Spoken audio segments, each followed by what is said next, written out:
continue our reading in Painkiller, written by Barry Meier. This goes over the origin of the Oxycontin drug and its origin, how it continued on to this day, and how other drugs like fentanyl are still being put out there, and no one, and I mean no one, has been able to stop the crisis.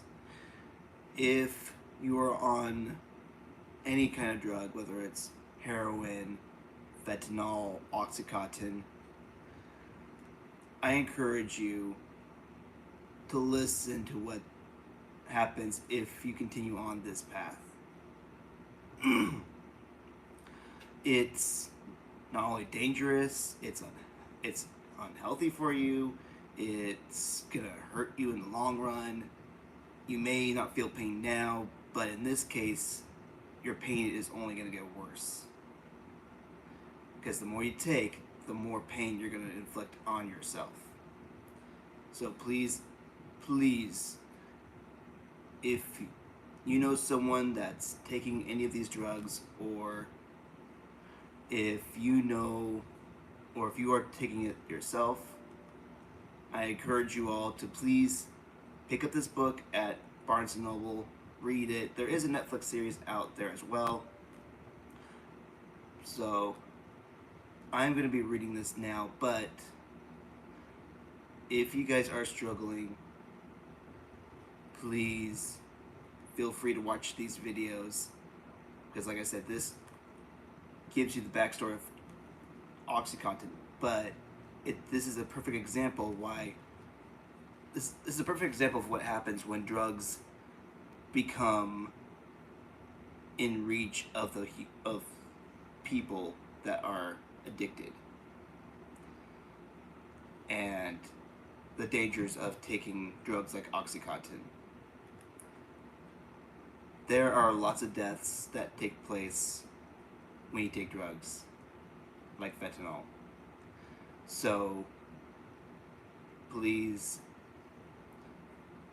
I ask you, if you are listening to this right now, I encourage you to listen to my other videos, because this is a big one. I encourage you to read all this. So without further ado, let's continue reading Painkiller. Chapter 3.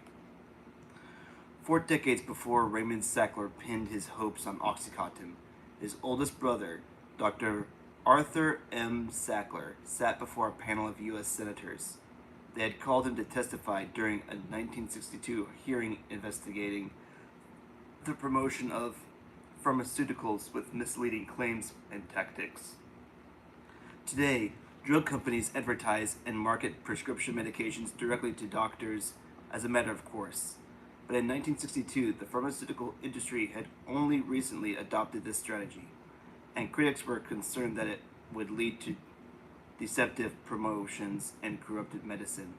Arthur Sackler headed the country's largest advertising agency devoted to the marketing of pharmaceuticals, William Douglas McAdams, in New York City.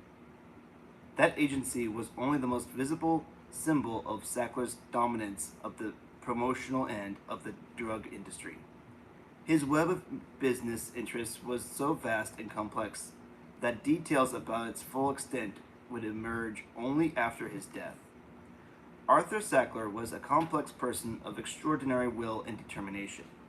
Lionized by his friends and admirers as a Renaissance man with a passion for science and an entrepreneurial vision that allowed him to pursue multiple careers simultaneously, even while he was a medical student. He was employed as a drug advertising copywriter.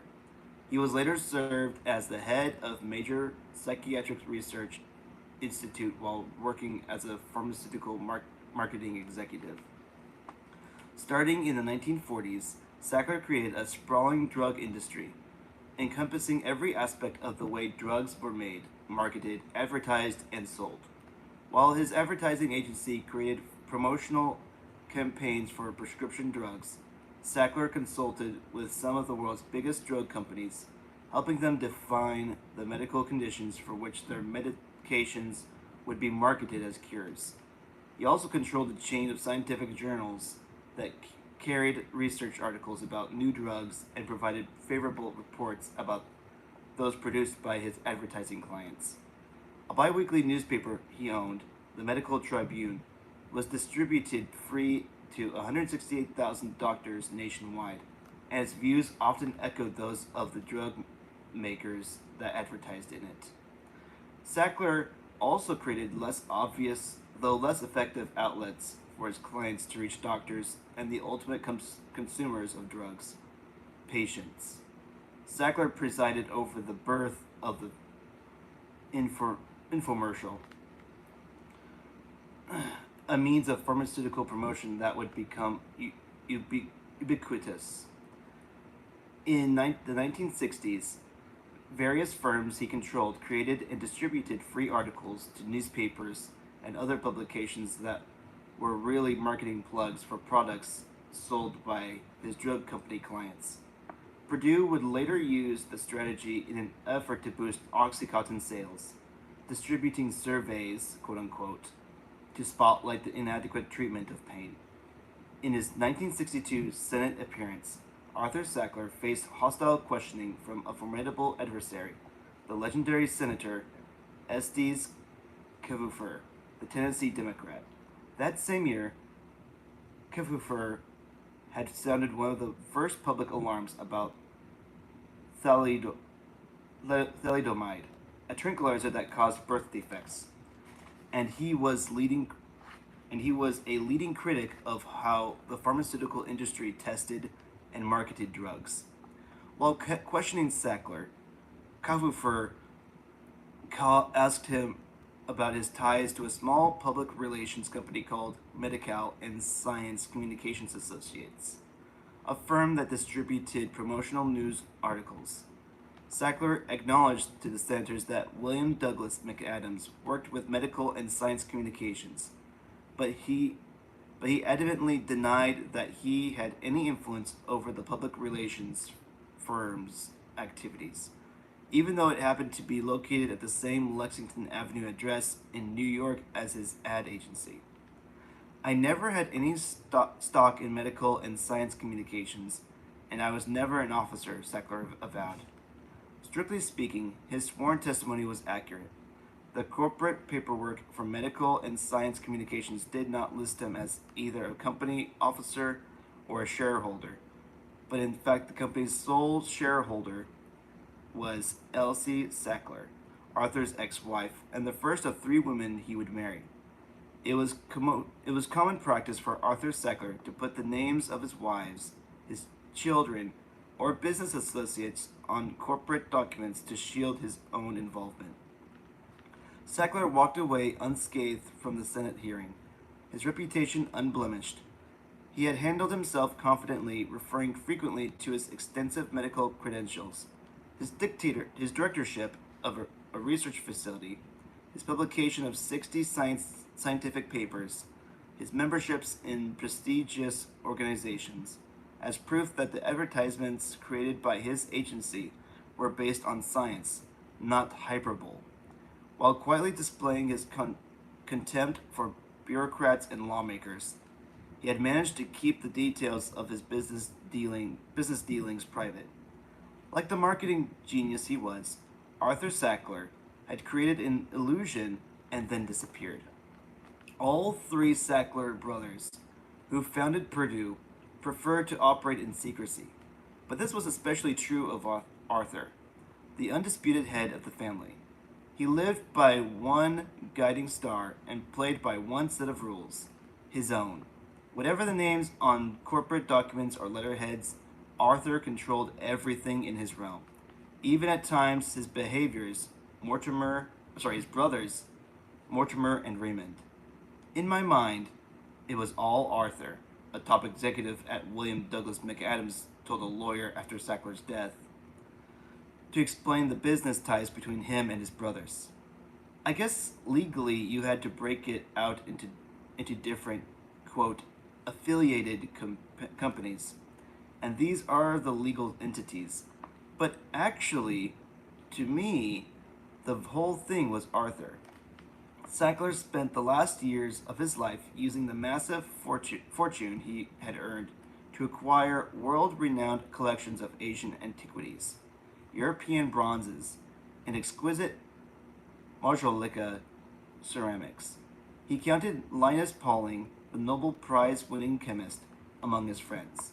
He talked art and politics with Anwar Sadat, the president of Egypt, and Moshe Dayan, the Israeli defense minister.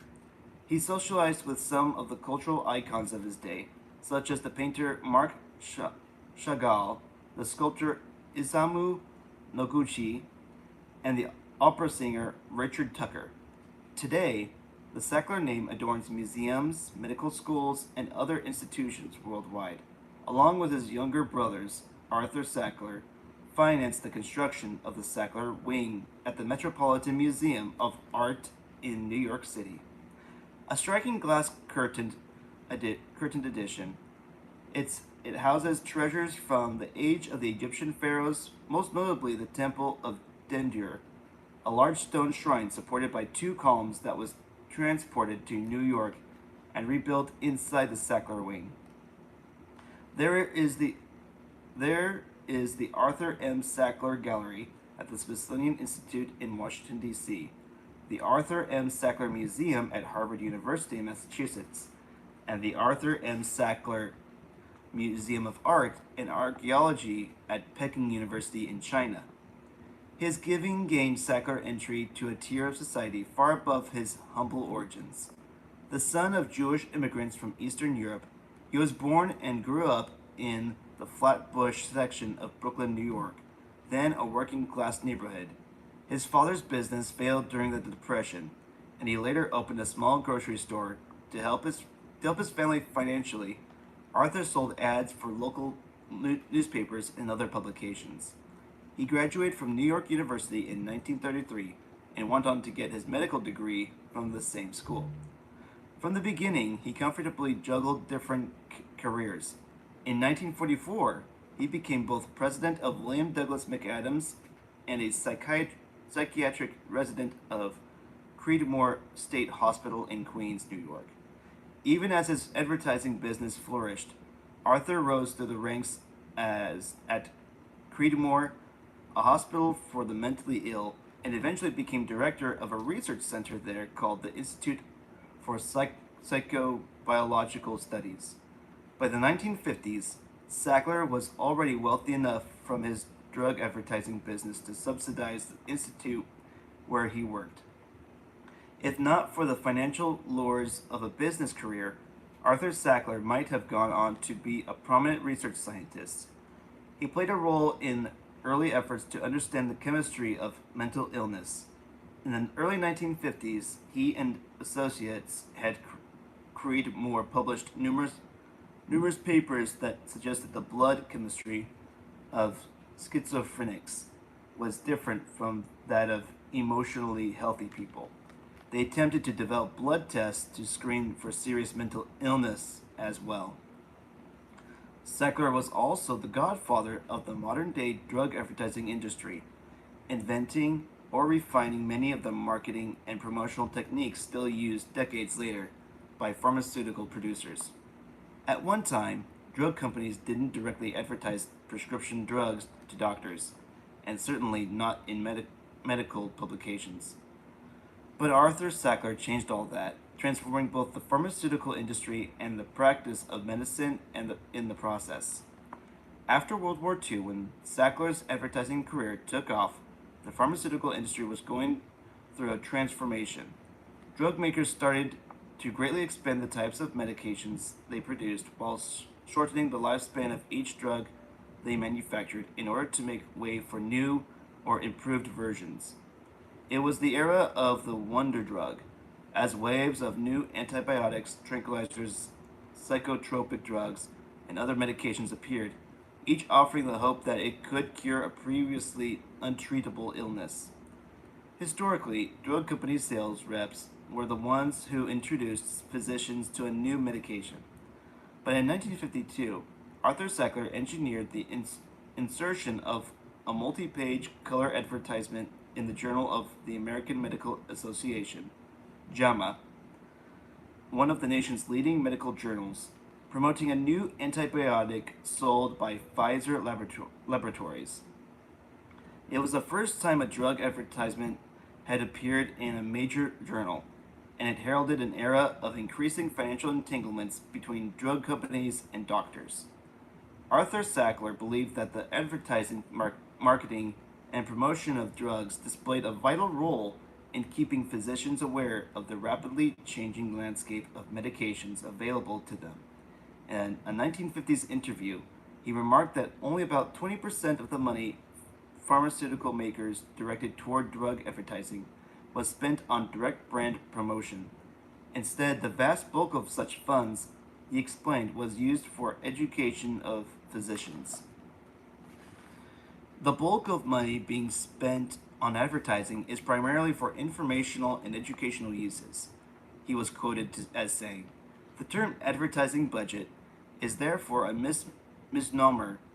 This promotion is as essential for the safe and proper use of drugs as good driving and accident prevention campaigns are for the safe and proper use of automobiles. Under the rubric of physician education, Sackler breathed life into another way to market drugs.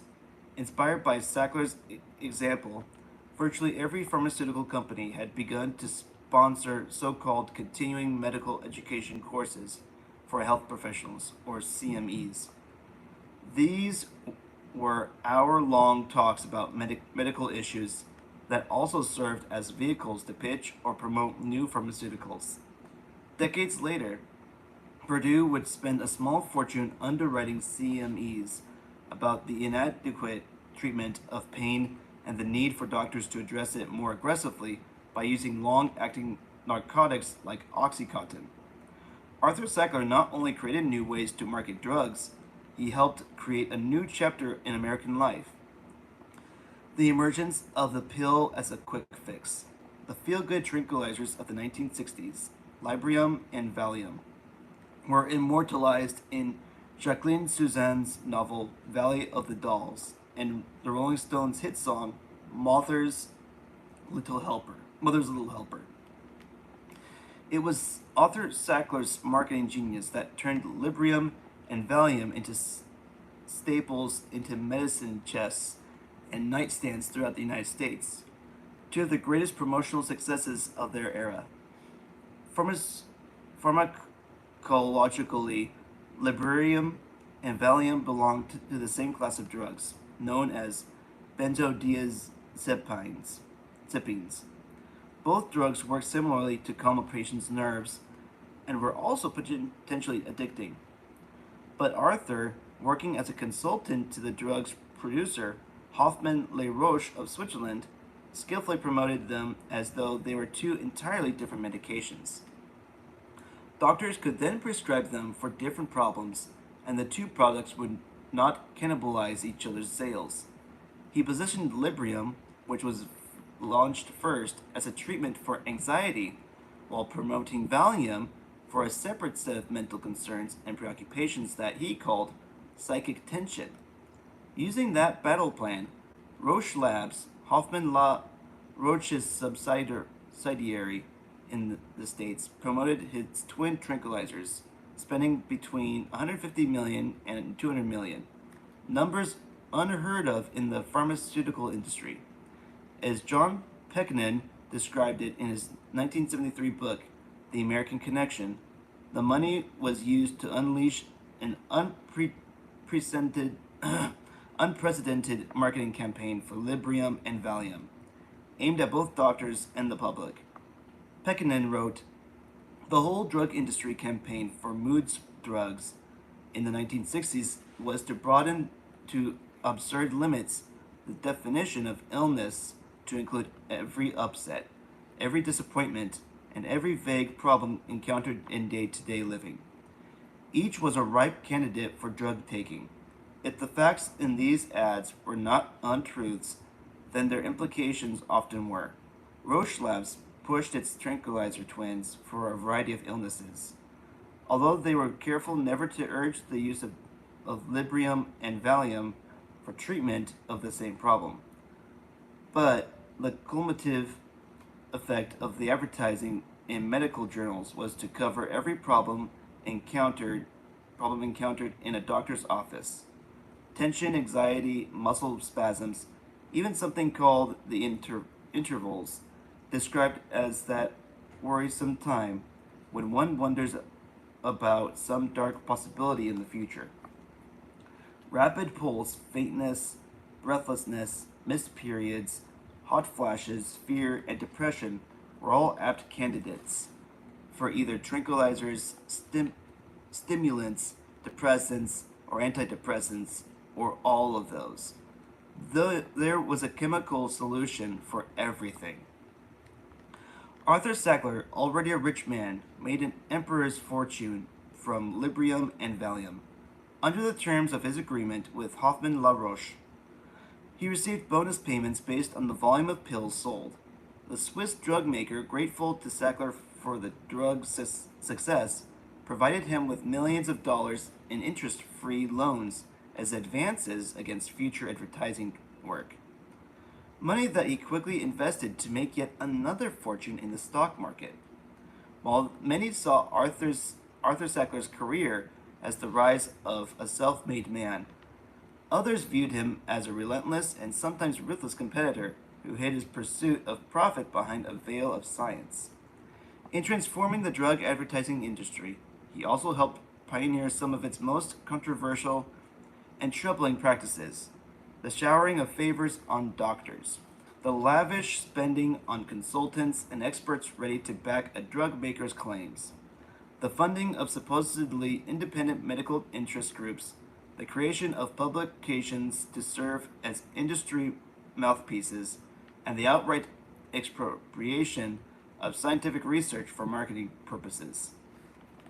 His advertising firms used promotional gimmicks that seemed more like the work of a huckster plying the frontiers of a wild and untamed industry than the product of legitimate science. Sackler's firm produced a brochure, a brochure for Pfizer Laboratories promoting an antibiotic called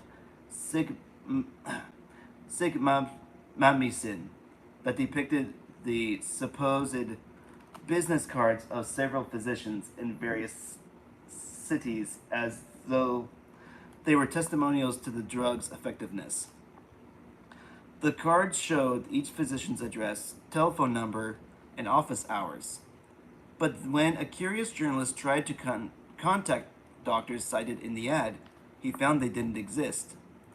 Copywriters working for Arthur Sackler also reshaped the work of real doctors and medical researchers.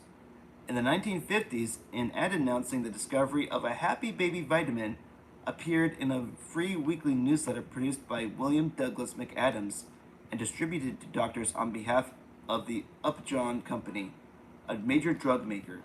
That vitamin, pyridoxine, or B6, also happened to be an ingredient in an Upjohn product called Zambasic Drops.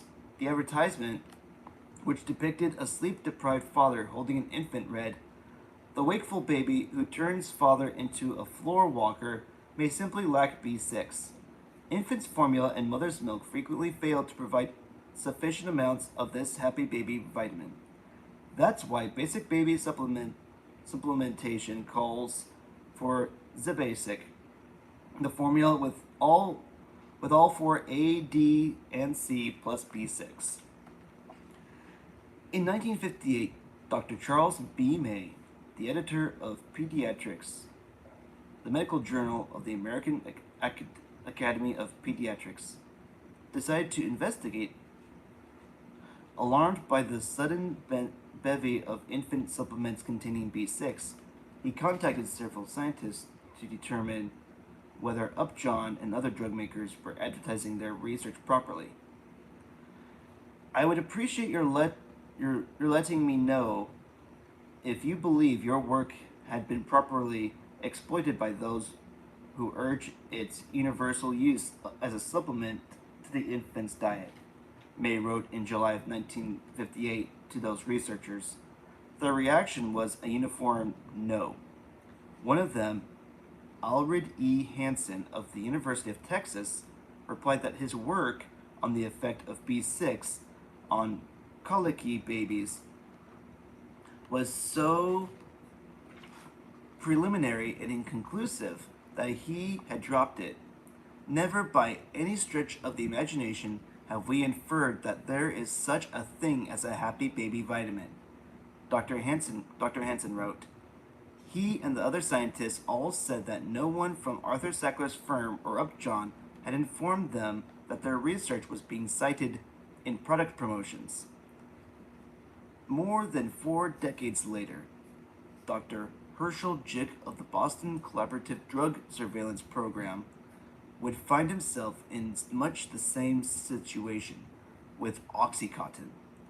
As a lord of his realm, Arthur Sackler didn't hesitate to make careers or crush them, inspiring both loyalty and terror among his employees and business associates. He used his vast empire of publications to promote the interests of his friends and corporate allies and to savage others. While one favorite vehicle for his personal philosophies and political views was the Medical Tribune, the newspaper Sackler distributed to doctors. In the Tribune, he wrote a column called One Man and Medicine, which disparaged regulators as overreaching, sang the praises of unbridled scientific research, and occasionally took pot shots at other industries. He hated cigarettes and lambasted automakers for failing to quickly install seatbelts. He also used the Medical Tribune to protect his drug industry clients, particularly the big pharmaceutical companies that produced brand name prescription medications. Apart from government regulators, Sackler and his clients had no greater enemy than manufacturers of generic drugs, the companies that waited until a name brand drug's patients expired and then made a cheaper version of it. Sackler contended that generic drugs were not necessarily as effective as their more expensive rivals, and his Medical Tribune published articles about generics depicting them as the pharmaceutical equivalent of a red menace. One of these, entitled Schizophrenics, Wild on Weak Generic, described how all Hades broke loose at a Veterans Administration hospital after patients were switched from the brand name antipsychotic drug, Thorazine, to a generic equivalent. The article went on to relate that 11 previously stabilized patients had run amok until they were switched back to Thorazine, at which point their behavior returned to normal, as if a switch had been flipped. FDA officials investigated the episode and found that the report cited that in the Medical Tribune was so scientifically flawed as to be useless in determining the safety of the generic. Arthur's two brothers, Mortimer and Raymond, were highly intelligent and accomplished men who both also gone on to give generously to the arts, science, and medicine. But they were a part of Arthur's world and spent much of their lives working in his shadow. Arthur was 3 years older than Mortimer and 7 years older than Raymond, but he treated them more like progeny and understudies than siblings. He got them into medical schools, paid for their training as research psychiatrists, and arranged jobs for them as the Creedmoor research facility he had funded. Dr. Stanley Graham, a psychiatric in New York who worked at the Institute in the early 1950s, later recalled that Arthur treated his brothers like hired help. He told everyone exactly what to do, including Morty and Ray. Graham remembered.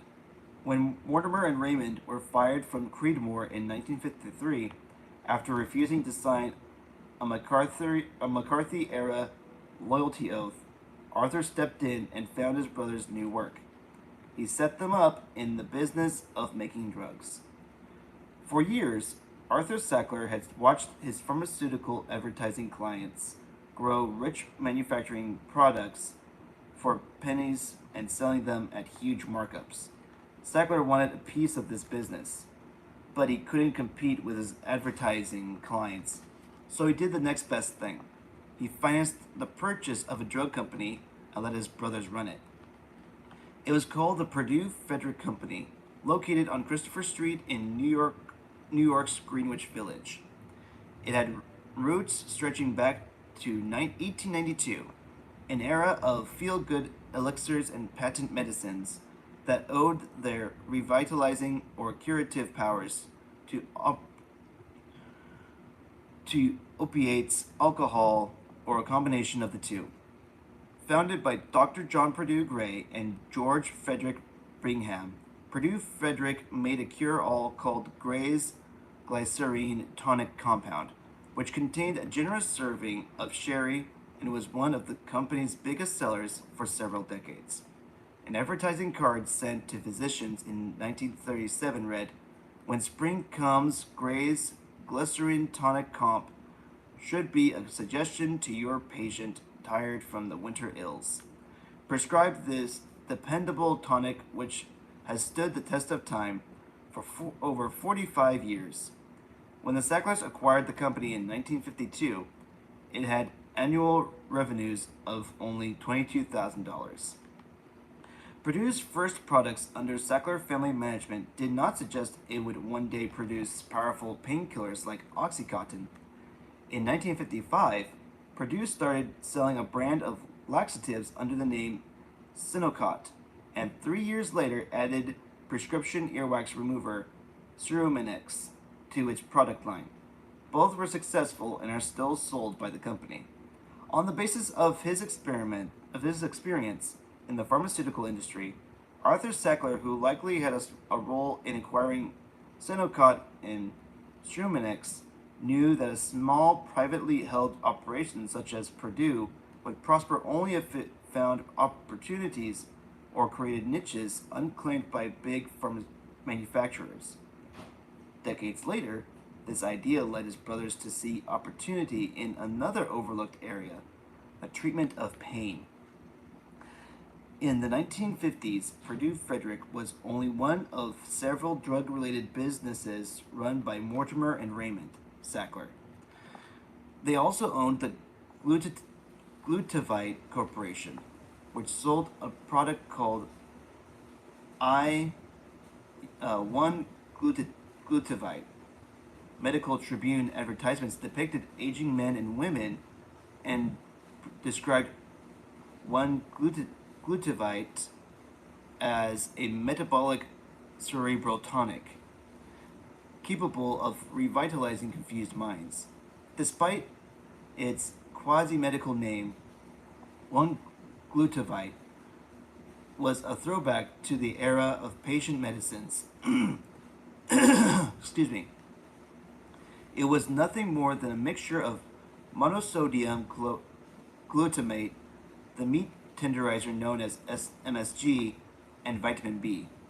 The ads promoting it as a mental stimulant were the handicraft of the drug industry's dream factory, Arthur Sackler's William Douglas McAdams Agency. The explosive growth of the drug marketing industry in the late 1950s caught the attention of the science editor of the influential Saturday Review, John Lear. He saw the promotional onslaught as a threat to public health. Producers encouraged the use of different antibiotics at the same time to treat a patient, a dangerous practice that can create a drug-resistant bacteria. Lear began a series of investigative articles that sought to undo the growing interdependence of a drug's production and its promotion. Decades earlier, Lear had made his reputation by exposing a scam in the agricultural department. Now his reporting trail led him straight toward the three Sackler brothers and the government agency entrusted with regulating the drug industry, the FDA. The initial target of Lear's investigation was an FDA official named Henry Welch, who was in charge of the division that regulated antibiotics. Lear discovered that Welch was on the payroll of two journals that published research reports about those drugs, antibiotics and chemotherapy in antibiotic medicine and clinical therapy. When Lear confronted him about his payments from the publications, Welch insisted that his ties did not pose a conflict of interest because the journals were independent of the pharmaceutical industry. A congregational investigation promoted by a Lear article found, however, that the $287,000 of sorry that the $287,000 the publications paid to Welch over a 6-year period came from the very antibiotic producers he regulated. The drug manufacturers had spent millions buying reprints of articles that appeared in the journals and distributed them as sales tools to doctors. Welch's payout reflected his cut of the take, a 7.5% royalty from reprint sales. Not incidentally, drug makers got to read and edit research articles about their antibiotics before they appeared in print. Welch immediately resigned in disgrace. Lear continued digging and discovered that drug companies paid a company called MD Publications for the reprints they bought, and it paid Welch his share. The president of MD Publications was a researcher named Dr. Felix Marti Ibanez, but Lear suspected he was just a figurehead used to shield the company's true owners. Marti Ibanez was also an employee of a branch of Arthur Sackler's advertising agency, and MD Publications shared its office space. He had also worked alongside Arthur Sackler and his two brothers at Creedmoor. Welch had acknowledged to Lear that Marti Ibanez shared the ownership of MD Publications with two other investors, but didn't reveal their identities. Lear thought he had a pretty good idea that they were two of the three Sackler brothers. In March of 1962, article of the Saturday Review, Lear introduced readers to them. He depicted the Sacklers as modern-day Mongols whose influence over the new industry of drug promotion was akin to John D. Rockefeller's dominance of the oil industry or Jay Gould's seizure of the railroads. He described the Sackler brothers' production, promotion, and advertising of 1-glutathione as emblematic of the far greater change taking place throughout the pharmaceutical industry, its evolution into a mass marketing machine for pills.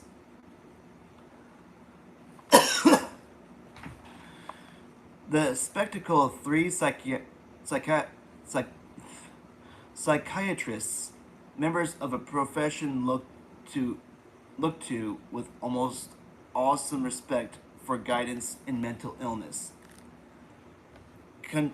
concertedly pushing a flavoring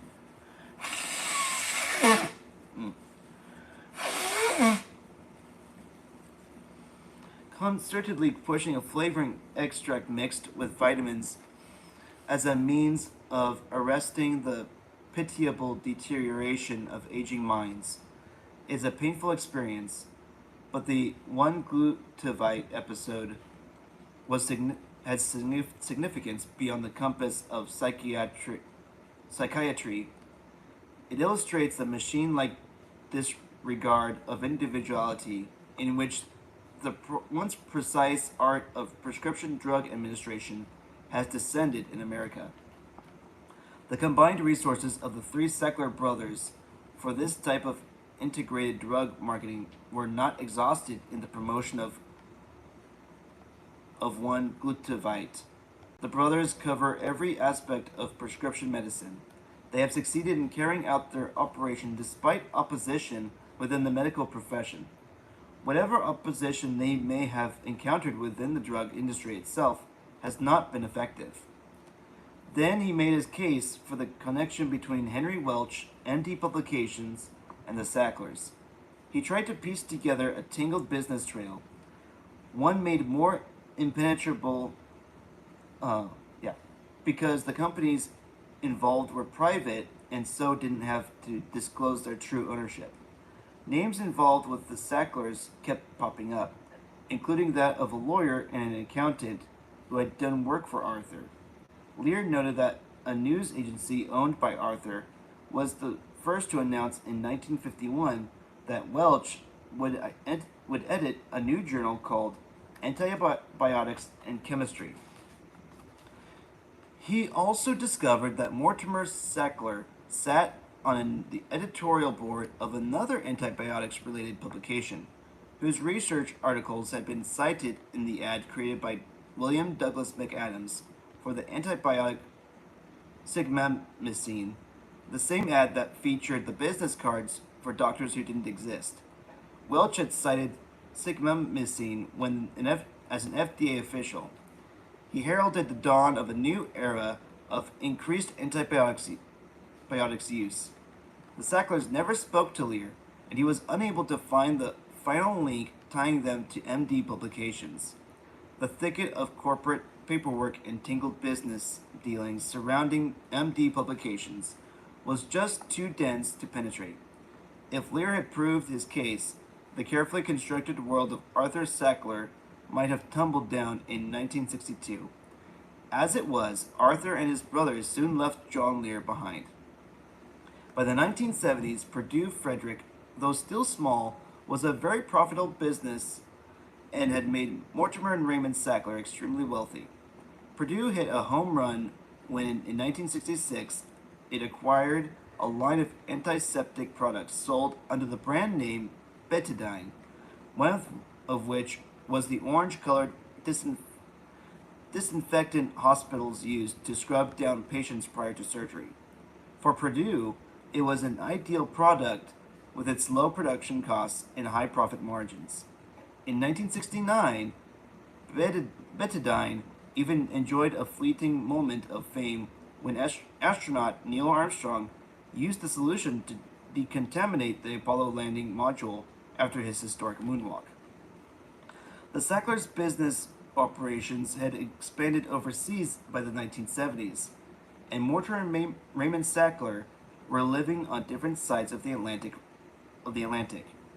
Raymond, who remained in Connecticut, became most closely associated with Purdue Frederick, the company's American arm.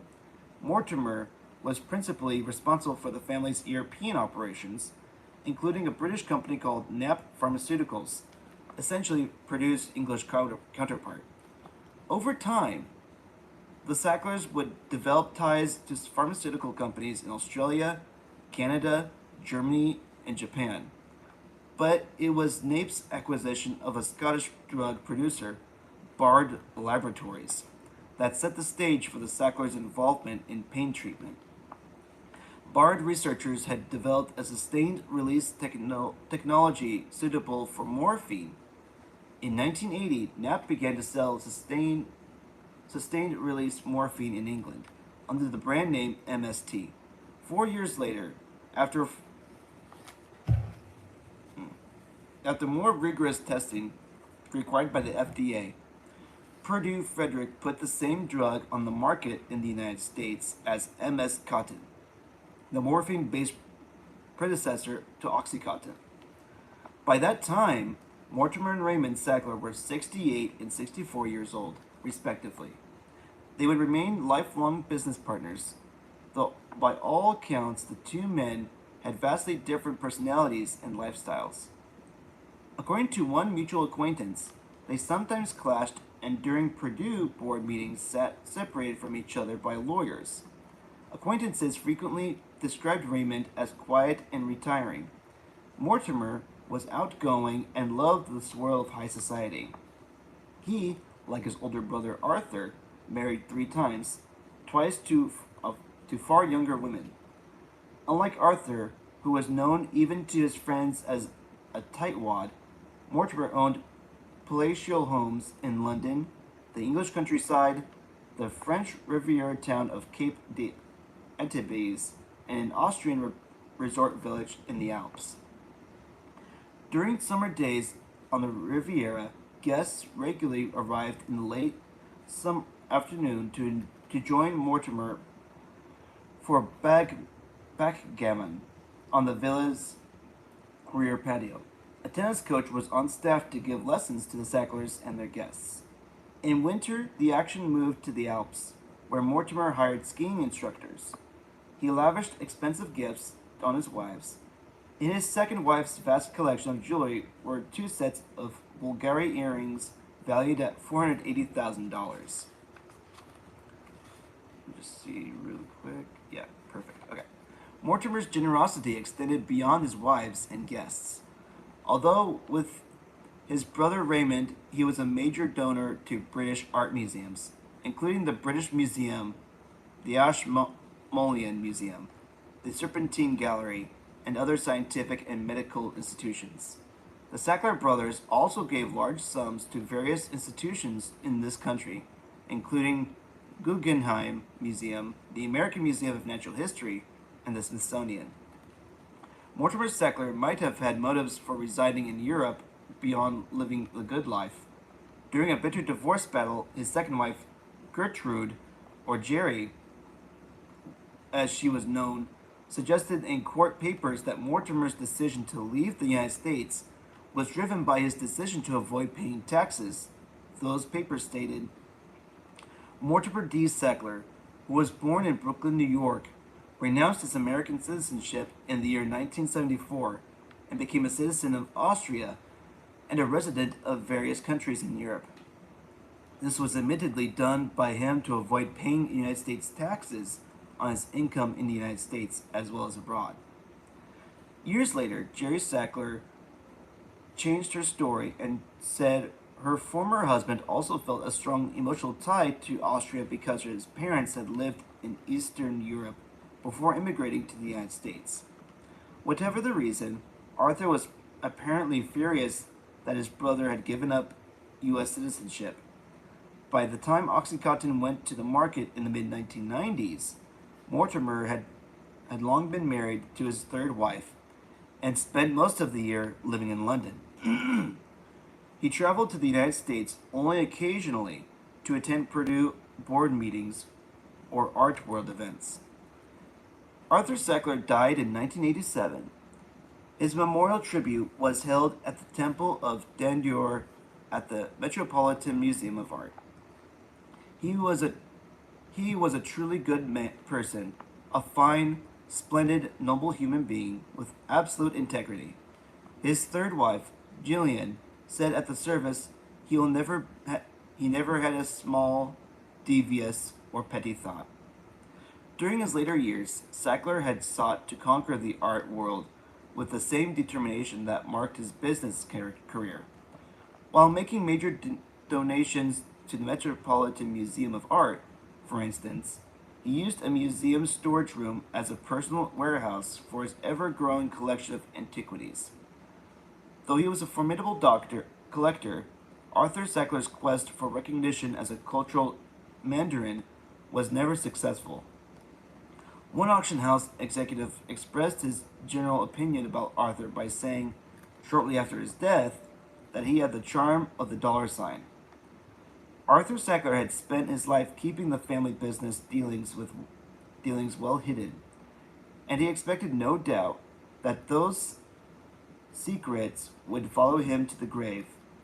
But his death set off a brutal, nearly decade-long battle over his vast estate between Jillian, who was known as Jill, and his 4 children.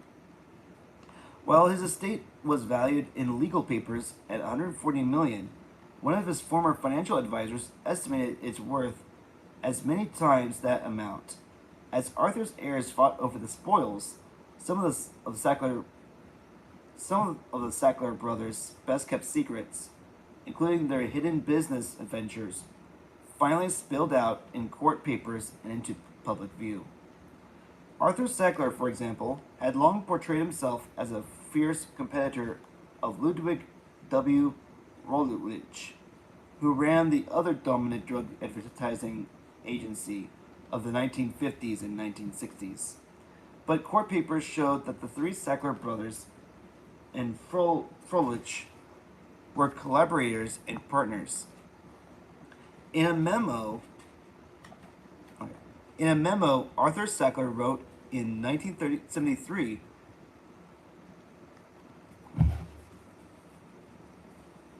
He referred to properties jointly built between myself, Mr. Froelich, and my brothers.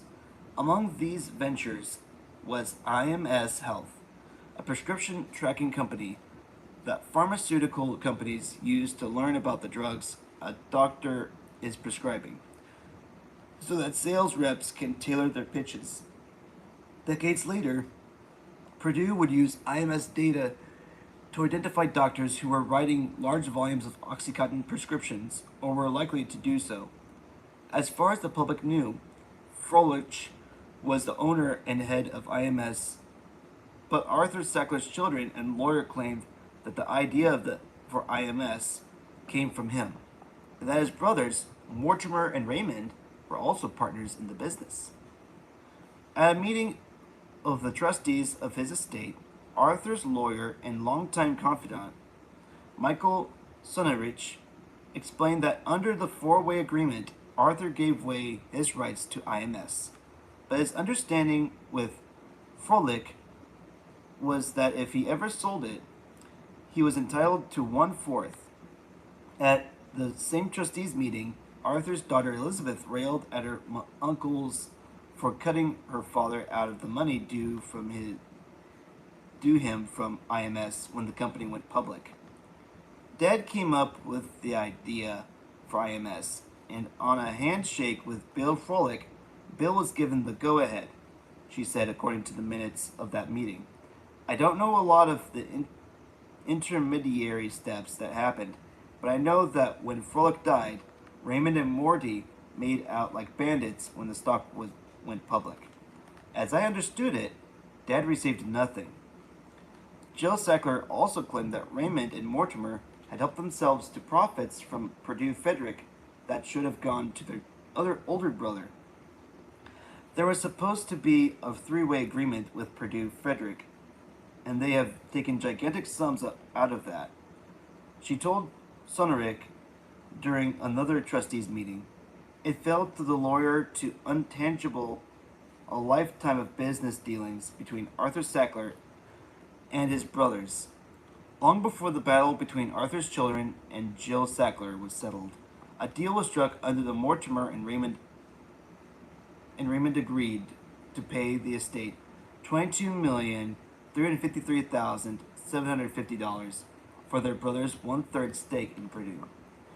John Lear, the journalist who had tried to penetrate the Sacklers' empire, died in 1999. Unaware that these court documents existed, had Lear had the chance to sort through them, he would have discovered that much of what he had suspected about Arthur Sackler and his brothers was right. The documents in Arthur Sackler's estate indicated that the Sackler brothers owned MD Publications, the company that funneled some $260,000 in payments in Henry Welch, the disgraced FDA official, by disguising those funds as reprint royalty fees. The ownership of MD Publications had bounced around, but the documents indicated that Mortimer and Raymond Sackler, or entities controlled by them, were the two mysterious unidentified stockholders in the business. The final resting place for MD Publications within Arthur Sackler's estate spoke loudly. As the whole thing was Arthur. To me, the whole thing was Arthur. By that time, Mortimer and Raymond Sackler were preparing Oxycontin for its launch. 40 years had passed since they had started their pharmaceutical careers peddling 1-Glutavite, the metabolic cerebral tonic. Adversaries like John Lear had long ago been vanquished. They had amassed enormous wealth and had given much of it to museums and medical institutions. The Sackler name was now engraved on cultural and educational temples throughout the world. Arthur Sackler had been an original and a visionary, but as reports of Oxycontin abuse mounted, Mortimer and Raymond, now in their golden years, faced a threat to their reputations and legacy. It was a challenge that would have tested their brothers' abilities. That is the end of chapter 3 in Painkiller. We're going to go ahead and stop right now because each chapter is roughly about an hour. So we're going to pause that for right now, and we may read another chapter tonight. Who knows? So hopefully you all enjoyed the video. Please like and subscribe to my channel, and above all else, please press the bell icon for more videos to be notified for any live videos or any videos that get posted onto my YouTube channel. As always, I am the Epileptic Explorer, and I hope you all have a fantastic evening. Excuse me, morning.